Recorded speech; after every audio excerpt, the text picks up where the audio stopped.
Madoka chere mabuja tauya anonhau dzanyasi zuva rechimakumi mairi noshanu mwedzi uno waiye Gunyanama. Ipapa nyasi kwaburika kuti wakomana wana Jameson Timba wagara mujere mazuva 101 days pachirungu, pakaita kunyangariwa chaiko. Ipapa zvinoita kuhwadza kuti palibe ari kuziva kuti bhero racho richapowa rini kana kuti nyaya yacho ichapera rini kutongiwa. Pakanyangariwa apo. Munoudza nyasi kweri kuno tanyepiwa kuti kwai kuno vanhu vari kufungidziwa kuti wapfa mutsaona yaitika yobhazi raBolt apo kare raRwana noGonyeti kuita kutungana musoro nomusoro. Pakaita kunyangariwa mabuja unoita kusaya kuziva kuti woita sei nokutoti muitiro wacho mutsvinuba uyu. Ipapa zvinoita kuhwadza kuti nguva nenguva vanhu vanoramba vachindopfa mugwagwamu, zvindonzi motikari dzaita kurwana musoro nomusoro. Wosaya kuziva kuti chii chinenge chimboitika, asi zviri kureketa chinhu chibodzi. Mugwagwa yedu yakaita kunyangaritsa kusvinu, heno kuti zvichanhadzirika chere ipapa, asi panohwadza. Wamunangarwa nyasi wanga wariko kuguta reHarare wari kuti ndiri kupana mambo motika dzimwe. Wakomana kwaidzokutsiwa motika dzawanga wainadzo, wapuwa motika wanosvika 90 pachirungu. Ndipo munotoona kutoti mari irimo muhurumendemo kundotadza chete kutengera vanhu zvokudya kuti vanhu vaboye chokudya chinokwana, pokare nokuti vanhu tiboye magetsi nokunadzira mugwagwa nokutenga mishonga, asi yemotika aiwa inenge iripo. Ipapa unotoshamisika kutoti nana Priscilla wakabva kuita tsaona masondo mairi apfuura yaya anenge atoonayo motika svinu imbishi iri kuita kuchema chaiko. Wobva waita kuona kuti mari yakaita kuzara, asi zvekuseenzesa kuti iite gutsa ruzhinji ndo zvisingadiwi nevakuru. Pakanyangariwa, asi rekai tigoramba tichizviringamo. Nyasi dare reparamende rakureketa ipapa kutoti wakanzura manji kureketa kuno bvunzo yaunga rida kuita kuvanhu vanga wakaisa mazita kuti wagopinde paBroadcasting Authority of Zimbabwe, dare rawo ipapo Buzz Board. Ipapa palibe ari kuziva kuti chii chaitika, nokutoti sondo rapfuura ndo pakaisiwa vanhu vachinzi kwai vanhu ava ndo vari kupinda muBroadcasting Authority of Zimbabwe. Wotoshamisika kuti saka vanhu vakaisiwa wanga wapinziwa noraro paramende mbani, chii chachamboitika kuti wazopinziwa vanhu ivavo varipona nyasi.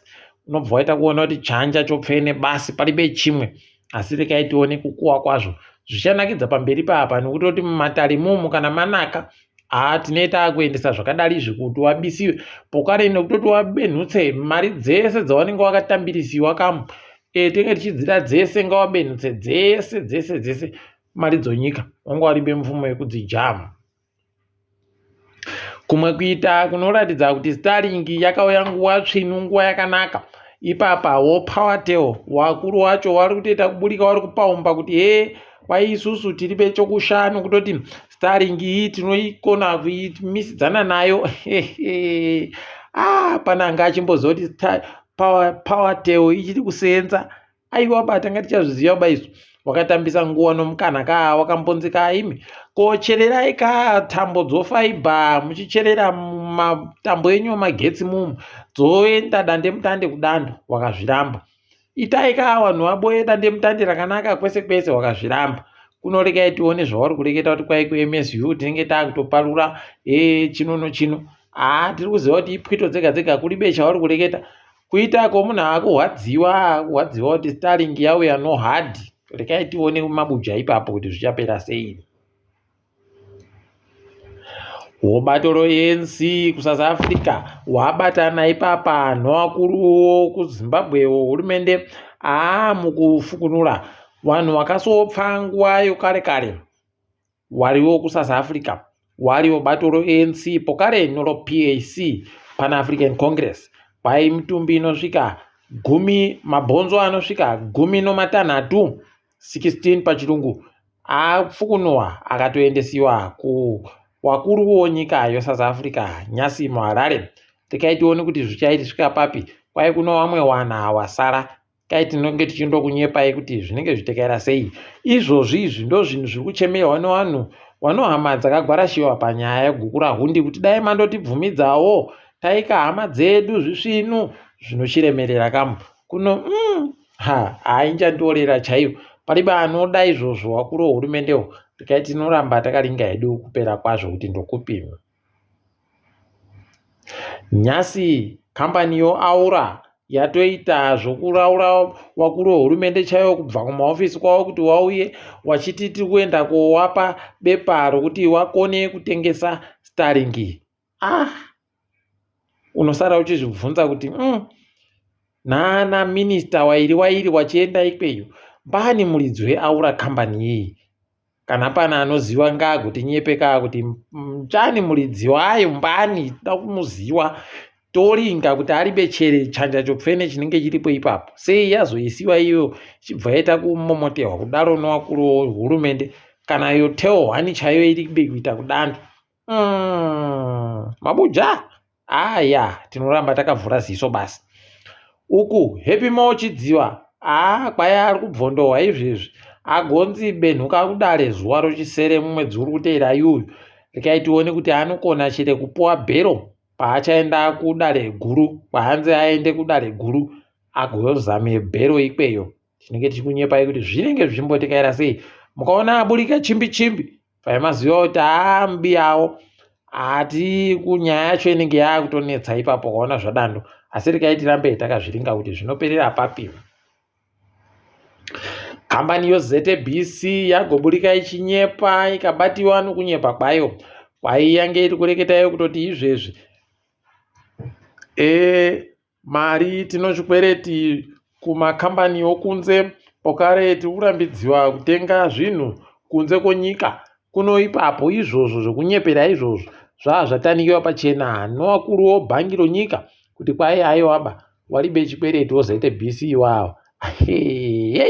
Pakanyangara apo rekai tinoramba takalinga kuti zvinenge zvimboenda nokupi pokare kuti zvichapera sei. Tinenge tichikunyepai kana paino zvimwe zvareketika mabuja. Tiri kufara kunyepai kutoti mbi yedu Renmo Jonas anga ari kuAmerica's Got Talent uya aita kupinda panhamba yechishanu chaiyo iko kuAGT. Tikuramba tichiti makorokoto ipapa tiri kutofara kutoti zuva ramangwana anenge aripo pane inonzi Shoko Festival aripo ipapo atosvika munyika nyasi. Saka rekai tione kuti zvinenge zvitekaira sei. Tikuramba takalinga tichikunyepai. Uku kambani yokuimba kwaipapa yakatobata waChina wairi chaiwo kutovati wakomana uyai muwake apa muise mugodhi pasandawana papa wachere lithium. Rekai tirambe takazviringa kuti zvinosvika papi zvichiperera papi. Tinenge tiri kunyepai mabuja. Izvezvi maWarriors opasi pemakore 20 onyika ari kuda kutamba mutambo kuMozambique kubvira mangwana mutambo kosafa. Toramba takalinga kuti wagohwine waite tusvinu. Ipapa nyasi watamba mutambo yePSL yakawanda wese wari wasere watamba ipapo mazvikwatazvo. Chegutu Pirates yajiwa 2-0 noSimba Bhora. Simba Bhora yaita kuratidza masimba chaiwo. Teo 1 yaita kurikita ikaumburudza ikazvuzvurudza ikakwekweredza yatoita kunge heno kuti simba rayo yaiboyepi. Teo 1 kurira kwemafoni kwaita kuvhiringidza wakomana wekubhikita notutanhatu kwakabodzi. Bana kuzviziva kuti zvinoitika muZimbabwe izvi. Zvakanaka fani. Bulawayo Chiefs yatadzawo kuja ngezi Platinum. Rekai tione kuti zvinoperera papi. Tafara nyasi tafara yadha yange iri kurikita kuzvambaradza wafanawo Herentaus wabenzawo ZANU-PF aiwa wajiwa nokabodzi kwa0. Uku chipangano hwange yenge iripo ipapo ikajawo wafana waFarajerewo ZANU-PF wokepekepe Caps United yajiwa notuiri kwa0. Makorokoto oku wakomanawo hwange. Highlanders yenge iri kuratidza kuti aiwa zvakaimbiwa nowafana wemuSouth Africa kuti Bosokimang Bosokina yenge iri kuita kuwarakasha. Uyo wafana weMaswiti kunge iri kuja Maswiti kuita svede kuita aiwa waita 3-0. ichihwina hayo. Green Foil yaratidza kuti muto wonzimbe uribe simba kuvakomana weFC Platinum, wandoita kabodzi vachigwedzana. Manika Diamonds ikabva yadzimiwa magetsi neiyo ZPC Kariba yajiwa kujiwa kwaona ngoda rakukundiwa nemagetsi oziva kuti paribe chizvino kabodzi kwa0 kuZPC Kariba. Kaitori ngadzi rikiitika pasi rese kureketa kuno mambo wemazuru misi zuru agoreketai kuti kurekai zvokuramba muchivhiringidzana nevanhu vari kubva kure kunze kwenyika.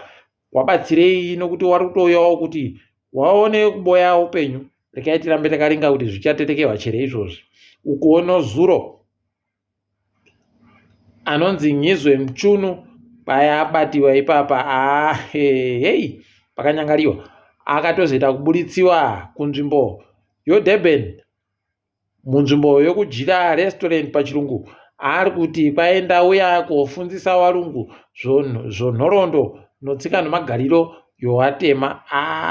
Kumwe kuita kwachoka kunoita kurwadza chaiko. Rekai tione kuti zvinopeterera papi izvozvi. Kundoimba kuti aribe kuzosungisiwa. Ipapo nozuroma nhoko kuSouth Africa, nzvimbo yeMidrand kwai kwagoboeka mwoto wakapfuta kungoririma, nzvimbo inogara vanhu vazhinji zvokutoti vanhu wese wakaita zvinhu zvese zvakatsviramo, kana wangouno mapepa kana wangouno chii, zvese zvakaita kutsvira imomo kugodhoma chaiko, unoita kurwadziwa mabuja. Unobva waona kuti paribe chizvino kuno. Ipapo kwai paboeka mubodzi ndiye hanzi akapfira imomo, kuti mweya wacho urambe wakazorora murugareni. Botswana kwaburika vhidhiyo wakomana wapabhodha reBotswana waari kuita kuvhundunura wachiburitsa vanhu kubva muturera yegonyeti. Wakomana panga pakanyangara, wanga waruda kupinda waribe mapepa, kupinda waribe kubvunziwa nemapasipoti. Zvaramba paBotswana pakaita kunyangariwa mabuja. Atiri kutenda kuti wabatiwa. Rekai tigoona kuti wachapedza sei nyaya yacho. KuZambia waenderera mberi nokuita kufukunura wanhu wakafira kuZambia ko wanga wari wanhu woSouth Africa. Tiri kuti makorokoto wari kuita tusvino woSouth Africa watotora mitumbi yacho waakuibenhutsawo kuti iuye kunyika kowikiwa zvisvino. Mukuru wehurumende yeBritain Starmer kwaipa paanga ari kuita kunetseka chaiko kuti atsanangure kuti kohoko naye agoisira mugwicho wache munzvimbo inodhura kugara. Mari yaakaseenzesa mugwicho uyo achinyora bvunzo pai mari inokwanisa kutambirisa mumwe munhu gore rese chairo. Pakanyangara apa. Rekai tione kuti zvinopeta sei. Apawo izvezvi makuno yano Manchester United yanga yakabatiwa kuvhiringidziwa chaiko kuitiwa kunge yapfungaidziwa heno mabuja kana iwo wanoteteretsiwa nomiyawa heno kuti ndio zvaonoita chere. Yatadzawo kuja kachikwata karibe kana zita rinozikana kakanzi 20 FC. Kuita kabodzi ipapo unobva waona idi kuti zvakaita kunyangariwa heno kuti zvichapera sei. Ipapo ticharamba takaringa asi kwanyasi rekai tichigumira pano mabuja. Ndini wenyu mhanduwewo nawo.